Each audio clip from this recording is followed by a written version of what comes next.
నా హృదయమెంతో జీవము గల దేవుని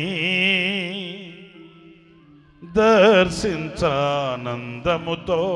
కేకలేయుచున్నది. నా హృదయమెంతో జీవము గల దేవుని దర్శించానందముతో కేకలేయుచున్నది. నా దేహమెంతో నీకై ఆశించే, నా దేహమెంతో నీకై ఆశించే శాశ్వత కృపను నేను తాళల్చగా కానుకానైతిని నీ సన్నిధిలో, కానుకానైతిని నీ సన్నిధిలో. శాశ్వత కృపను నేను తాళల్చగా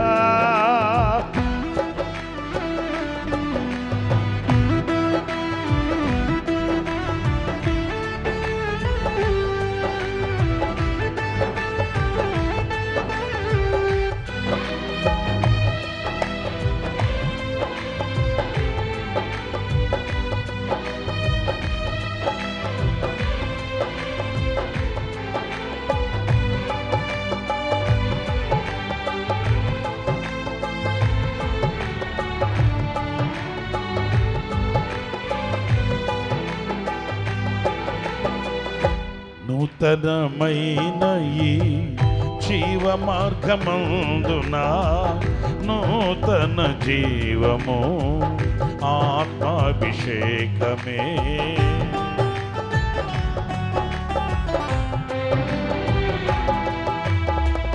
నూతనమైన ఈ జీవ మార్గమందున నూతన జీవము ఆత్మాభిషేకమే. నూతన సృష్టిగా నన్ను మార్చెను, నూతన సృష్టిగా నన్ను మార్చెను. శాశ్వత కృపను నేను తాళల్చగా కానుకానైతిని నీ సన్నిధిలో, కానుకానైతిని నీ సన్నిధిలో. శాశ్వత కృపను నేను తాళల్చగా.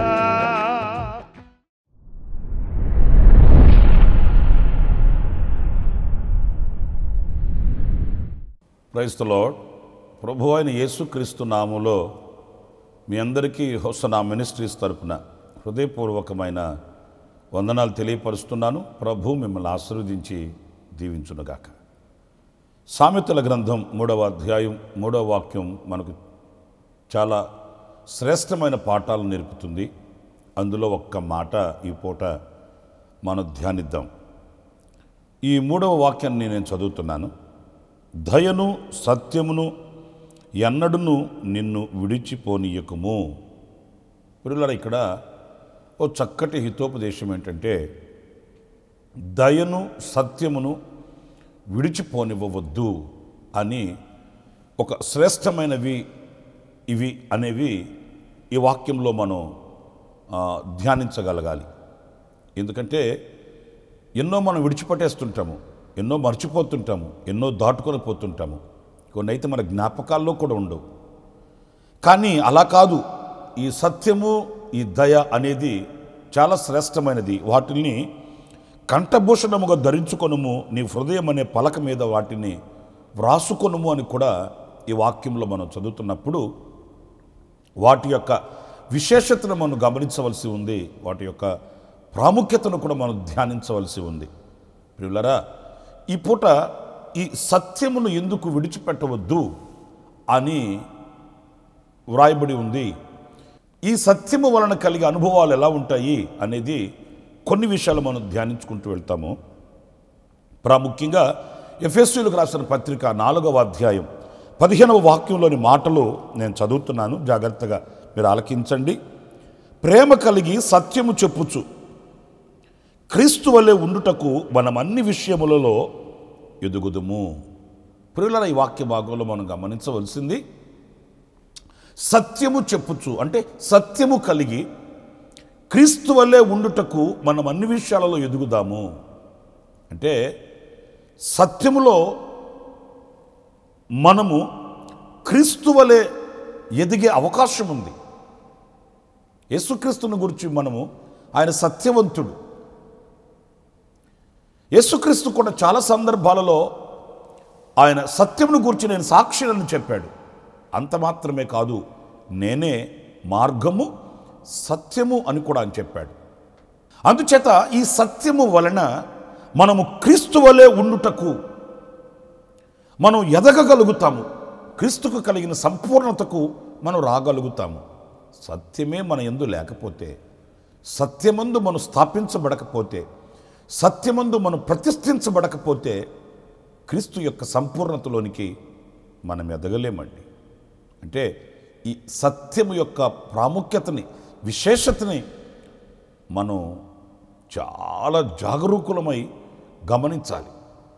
ఏదో ఊతపదంలాగా సత్యం, నేను నిజమే చెప్తాను, నేను సత్యమే పలుకుతాను అని చెప్పడం కాదు. కానీ మన అంతరంగమందు మెత్తని హృదయము పైన ఈ అనుభవం వ్రాయబడాలి.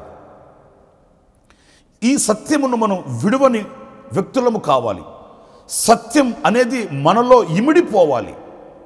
అప్పుడు మనం క్రీస్తు వలె ఉండుటకు, ఆయన ఎంత సంపూర్ణుడో, ఎంత పరిపూర్ణుడో ఆ స్థితికి మనం ఎదగగలుగుతాము ఈ సత్యమందు నిలిచిన వారమైతే.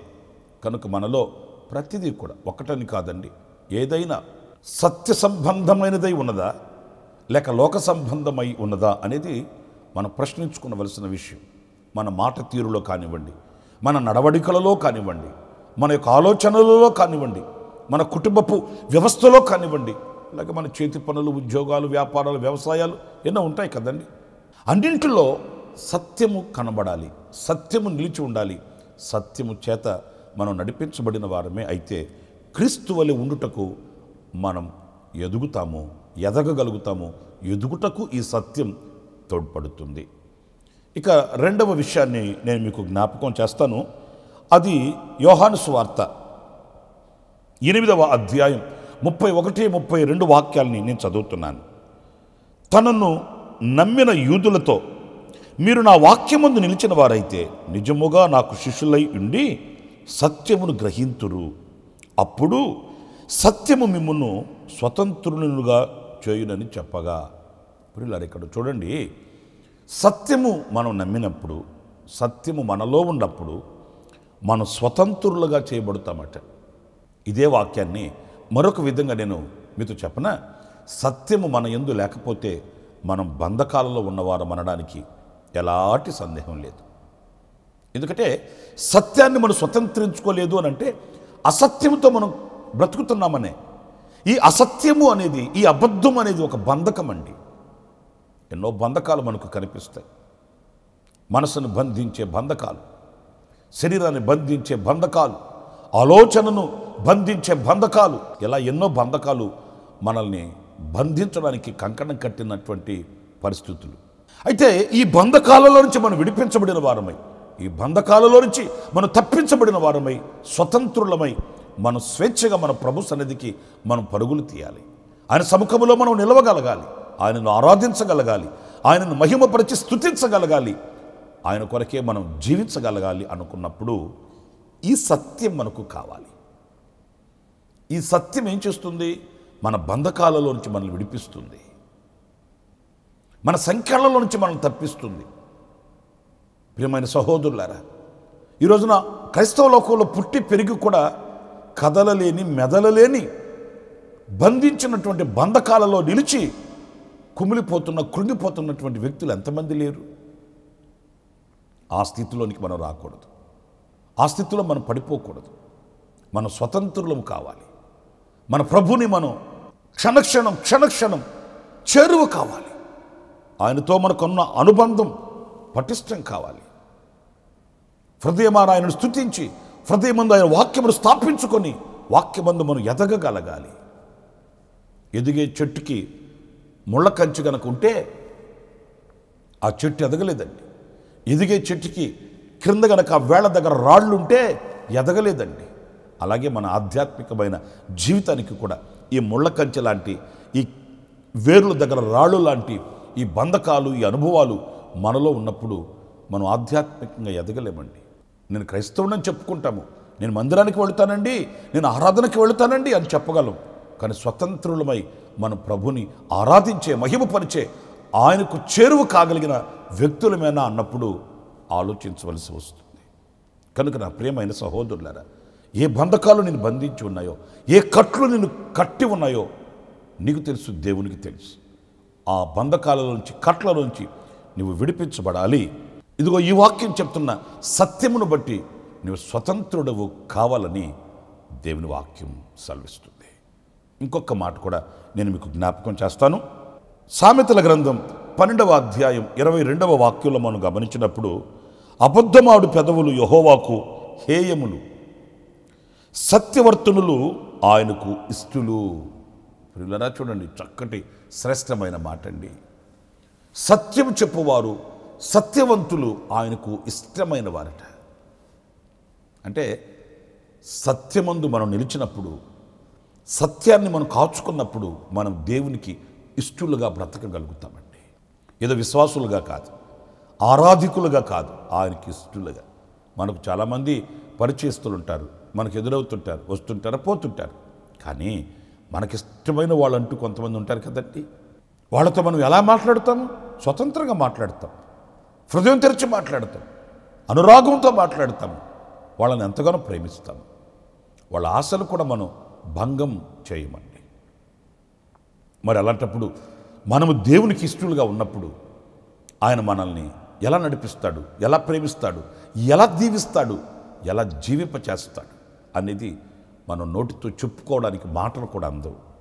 ఆయనకి ఇష్టలమై మనం ఉండాలి. ఆయనకి ఇష్టమైనటువంటి బ్రతుకు మనం బ్రతకాలి.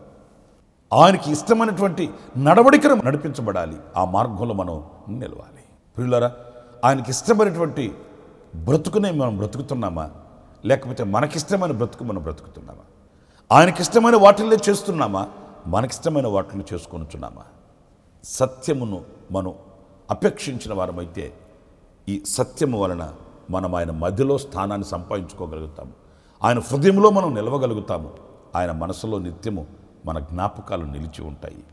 ఆనాడు మన బ్రతుకు దేవుని చేతిలో ఉంటుంది, లోకం చేతిలో ఉండదు, అధికారుల చేతిలో ఉండదు, మనుషుల చేతిలో ఉండదు, దేవుని చేతిలో ఉంటుంది. అప్పుడు ఆయనకి ఇష్టమైన పాత్రగా మనల్ని చేస్తాడు. ఇర్మియా ప్రభు చెప్పిన మాట అదే, నువ్వు కుమ్మని వాని ఇంటికి వెళ్ళు, అక్కడ ఇశ్రాయేలుల గురించి నేను మీతో మాట్లాడుతాను అన్నప్పుడు దైవజనుడు వెళ్ళాడు. ఆయన ఒక కుమ్మరిని చూపించి అన్నాడు, ఆ మంటి కుమ్మరి చేతిలో ఉన్నప్పుడు తనకిష్టమైన పాత్రగా ఆ కుమ్మరి చేస్తున్నాడే, మరి ఇశ్రాయేలీయులు నా చేతిలో ఉన్నారు కదా, నేను వారికి అలాగును చేయలేనా? నిజమే, మనం ఆయన చేతిలో ఆయనకిష్టమైన వాళ్ళగా ఉన్నప్పుడు ఆయనకిష్టమైనటువంటి పాత్రలుగా మనం చేస్తాడు, ఘనతను మనకు అనుగ్రహిస్తాడు. ఇంకొక మాట కూడా నేను మీకు జ్ఞాపకం చేస్తాను.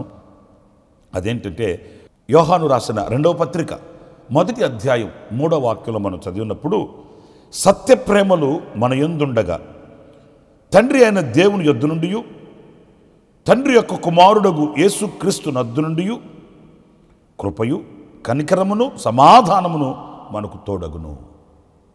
ప్రియులారా, ఈ వాక్య భాగం ఎంత శ్రేష్టమైనదంటే చూడండి, సత్యప్రేమలు, సత్యము ప్రేమ, ఈ సత్యం మన యందు ఉన్నప్పుడట తండ్రి అయిన దేవుని యొద్ద నుంచి, తండ్రి యొక్క కుమారుడగు యేసుక్రీస్తు యొద్ద నుంచి మనకు కృపయు కనికరమును సమాధానమును తోడవుతాయంటండి. ఈ కృప, కనికరము, సమాధానము నిత్యము మనకు తోడుగా ఉండాలంటే ఈ సత్యం మన యందు ఉండాలండి. మనం ప్రార్థన చేస్తుంటాం, ప్రతిరోజు చేస్తాం, ప్రభువా నీ తోడు నాకు కావాలి, నీ కనికరం నాకు కావాలి, నీ కృప నాకు కావాలి అని మనం ప్రార్థన చేస్తాం. మరి ఎప్పుడు ఆ కనికరము, కృప, సమాధానములు మనకు తోడుగా ఉంటాయి? మనం మనకిష్టమైన మార్గాలలో నడిపించబడుతూ ఆచారపు మత్తులో కొనసాగుతున్నప్పుడు కాదు కదా. ఆయన సత్యం మన యందు ఉన్నప్పుడు, ఈ సత్యము వలన తండ్రి అయిన దేవుని యొద్ద నుంచి, కుమారుడైన యేసుక్రీస్తు యొద్ద నుంచి కృపయు కనికరమును సమాధానమును మనకు తోడవుతాయట. మన యావత్ జీవితంలో ఈ కృప కనికరం సమాధానం ప్రభావితం కావాలి. అడుగడుగున మనకు కృప తోడుగా ఉండాలి. ఉన్నతమైన శాశ్వతమైన ఈ అనుదిన కృప నిత్యము మనల్ని నడిపించాలి అని అనుకున్నప్పుడు సత్యము మన యందు కానరావాలి. అందుకే సత్యమును విడువకు, కంఠభూషణముగా ధరించుకున్నము అనే మాటకి ఆంతర్యం అంటే ఇదిగో ఇన్ని వాక్యాలు మనకు ఎదుట నిలుస్తాయి. సత్యమును మనం కలిగి ఉన్నప్పుడు కృప కనికరము సమాధానం మనకు తోడుగా ఉంటుంది. రెండవది, ఆయనకిష్టులుగా మనం బ్రతకగలుగుతాము. మూడవది, స్వతంత్రులుగా మనం బ్రతకగలుగుతాము. నాలుగవది, మనం క్రీస్తు వలె ఉండుటకు ఎదగగలుగుతాము. 4 అనుభవాలు నేను మీకు తెలియపరుస్తూ వచ్చాను. ప్రియమైన సహోదరులారా, మరి ఈ సత్యాన్ని అపేక్షిద్దాము, సత్యమందు ప్రతిష్ఠించబడదాము. అలాంటి కృప దేవుడు మనందరికీ అనుగ్రహించునుగాక. తలలు వంచండి, చిన్న ప్రార్థన. కృపా సత్య సంపూర్ణుడ జీవాధిపతి అయిన ప్రభువా మీకు వందనాలు. అయినా మేము సత్యమందు ప్రతిష్ఠింపబడిన వారమై, సత్యమందు స్థాపించబడిన వారమై ఉన్నప్పుడు కలిగే ఆశీర్వాదాలు ఏంటో ఒక్కొక్కటిగా మేము ధ్యానిస్తూ వచ్చాము. వీటిల్లో మమ్మల్ని నిలపండి, ఈ దీవెనలు మాకు అనుగ్రహించండి. మీ కొరకై సాక్షులుగా మమ్మల్ని నడిపించండి. మమ్మల్ని ఒక్కొక్కరిని మీ చేతులు సమర్పించుకుంటూ యేసు నామములో ప్రార్థించి వేడుకొనుచున్నాను తండ్రి. Amen, amen. ప్రభు మిమ్మల్ని ఆశీర్వదించి దీవించునుగాక. ఈ దినమంతా విశేషమైన కృప నా దేవుడు సమృద్ధిగా మీకు అనుగ్రహించునుగాక. ఆమెన్. ప్రతిదినము ఈ అనుదిన కృపాను సందేశముల కొరకు, ఇంకా మరిన్ని ఆత్మ సంబంధమైన సందేశాల కొరకు ఈ మా యూట్యూబ్ ఛానల్ ను సబ్స్క్రైబ్ చేసుకోండి. Pastor Ramesh hosanna ministries.